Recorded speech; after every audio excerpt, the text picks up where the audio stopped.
being a game developer is like being a chef. You find ingredients that you really like and other recipes that already exist, and then you just mix them together. You cook it to make something new. So let's say you take the atmosphere of Silent Hill and the gameplay of Resident 4, or at least similar to it, but with tweaks. And with a little bit of story influence from H.P. Lovecraft. However, you have the same competent cooking skills as the developers of Deadly Premonition. So, you take all this stuff, all these ideas again, you just mix them around, and what do you get? If someone had asked me what a real clusterfuck was, I probably would have said, it's when you come home and your wife is in bed with the guy you were drinking beer and playing poker with last week. I like this game. In the same way I like Sci-Fi Channel movies. It's an indie game. It's the type of indie game that I love to find. They are games that have honest work behind it, and there was a clear vision of what they wanted from it. Yet, entertaining all the same for the right or wrong reasons, depending on your perspective. Rabbit Town is a small indie horror game developed, I think, by like 2 developers. And granted, credit where credit is due, hey, they actually pumped out a decent product. And again, that may vary depending on your perspective. So why do I like this game? Why do I like to revisit it here and there? That is mostly due to the story, character, and dialogue. I need help. I got in an accident. Is there a tow truck at the gas station? Maybe there is. Maybe there isn't. How would I know? Why so quiet, Elvis? Say hi. I love it. It is so overly cheesy that it becomes like a grilled cheese. You just bite into it. It's so gooey. You know it's not healthy, but damn it, it's so good. Hush. Put the gun down, calm down, and let's talk. I saw Sheriff Hubert turn into one of them. Saw him trying to help people, and 5 minutes later, he was chopping up the body of his deputy. It's like the town is mangled and evil, dude. I know what I'm talking about. We're in a fucking horror movie. The voice acting, I would say, is on similar levels to the original Resident Evil voice acting. Not quite there, but is about as hilarious. And what makes this even more interesting is that the characters are actually voiced by the developers, which, hey, that's neat. But you can clearly tell they have a limited range of voices. Where's your dad? It's very dangerous here. These dead people aren't scary at all. They don't touch me. They just wander up and down the corridors. My daddy works in a laboratory. He locked me in this room so the man in the hat couldn't find me.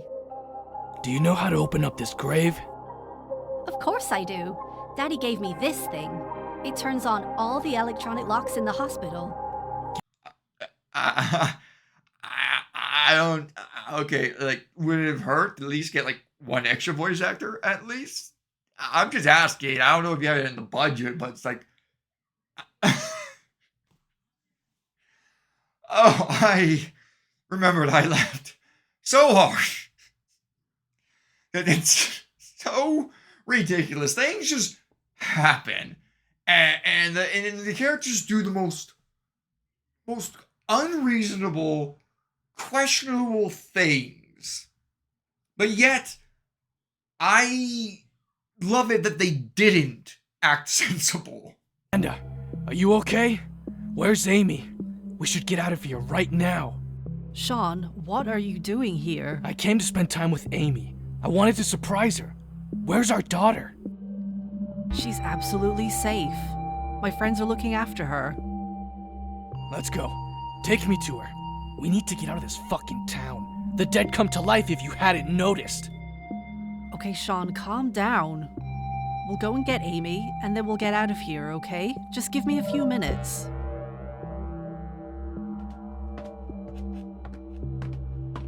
All right, but hurry up. Let's make it quick. By the way, there's some whiskey on the table. Wet your whistle if you want. You look tired.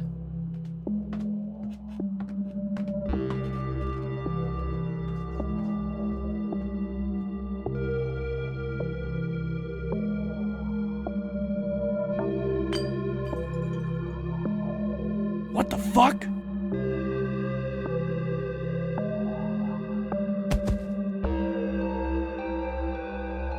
The story as a bundle is like, it's fine. It's not crazy original, but it clearly wears the sleeves of its inspirations, which, hey, that's never a bad thing. And they say imitation is the best form of flattery. It's only blatant plagiarism is where we cross the line, which they don't, thankfully. The main character is especially entertaining. He's like if he is like the average dad, not the average dad. If he was like a dad with a bit of anger issues, but he watched a lot of 80s action flicks, and he so desperately wants to imitate them. It's hilarious. Though, during normal gameplay, it does get a bit of grating when he does say the same lines. Bastard. Come to daddy. The fuck did you want to bite? Speaking of gameplay, I know for the majority of this video I've been talking about how much I like the overly cheesy, ridiculous story and characters and dialogue. What about the gameplay? Well, it's serviceable. It's not bad. No, I didn't hate it. It's just, like, I'm not sure what quite they were going for here. Clearly, they wanted to do an action game, and the gun mechanics and dodging around works well enough. I didn't really encounter many bugs or aiming issues. But there is one other mechanic they have, and it makes me wonder why even bother. There's a stealth mechanic in this game, and I only used it once. And most fights can be avoided. Granted, they do stack up over time. But if you just kill a couple of them, as long as you just keep the numbers low, you don't really need to use stealth like ever. I rather than just polish the overall gun mechanics and dodge roll mechanic than adding this, quite frankly, useless ability. However, there is some upsides to the gameplays. There are moments where it's fine. I would say the boss fights are cool. Well, as cool as their skills allow it to be.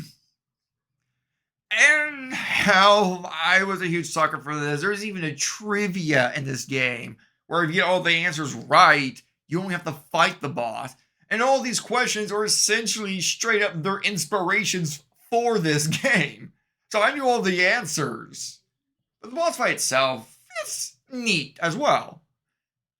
Sadly, I don't have any footage of it. I just don't really want to go back through the game. Which does bring me to my big gripe of as well. To me, replay value is something I love a lot. I think games, if they want to expand their lifespan, they should add little extra content for you to unlock. Because if you beat the story and there's nothing else to do, I don't really see why to revisit this game. The gameplay is serviceable, and if I want to revisit the story and characters, well, I already have that recorded. So, from my standpoint, I don't need to replay the game. I got what I want. So, it would have been nice to maybe, like, I don't know, unlock a new costume, guns, cheats, just something a little extra, you know? Just something maybe you can just go mess around in New Game Plus. It's a little something. Rabbit Town is a fun, bad game. And I don't mean that in an insulting way at all. It's honest. It's fun. The story and characters are fun because of how overly cheesy it is. And I didn't regret buying it. It only cost like, I think like $8 on Steam. So, not a bad price. It's not for everyone, but if you do enjoy like sci-fi levels of ridiculousness and writing, then here you go. That's all I have to really say for this video. That's all I have to really say about Rabbit Town. Thanks for watching. I'll catch you guys next time.